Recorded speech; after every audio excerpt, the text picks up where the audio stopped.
जनता की बात जनता के साथ। माननीय पोलीस आयुक्त संदीप कर्णिक नाशिक शहर यांनी नाशिक आयुक्तालयात गुन्ह्यांना प्रतिबंध करण्यासाठी खंडणी विरोधी पथकाला सूचना दिल्या आहेत।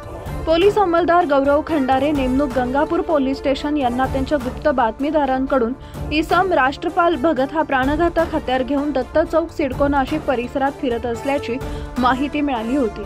सदरची माहिती व पोलीस निरीक्षक जगेंद्र सिंग राजपूत यांना कळवण्यात आली।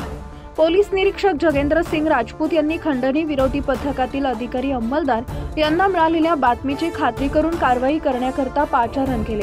त्या अनुषंगाने पथकातील अधिकारी व अंमलदार यांनी दत्त चौक सिडको परिसरात सापळा लावून दिनांक 30/9/2025 रोजीच्या सुमारास इसम राष्ट्रपाल विठ्ठल भगत वय वर्ष 33 व्यवसाय फॅब्रिकेशन राहणार हनुमान मंदिर जवळ मटाले चौक कामठवाडे सिडको नाशिक यास ताब्यात घेतले।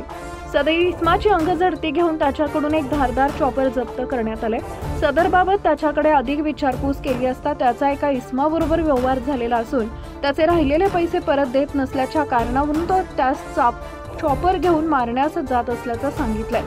खंडणी विरोधी पथकानं प्रसंगवधान दाखवून सदर इसमास वेळीच ताब्यात घेतल्यानं पुढील होणारा अनर्थ टळला। जनता की बात जनता के साथ।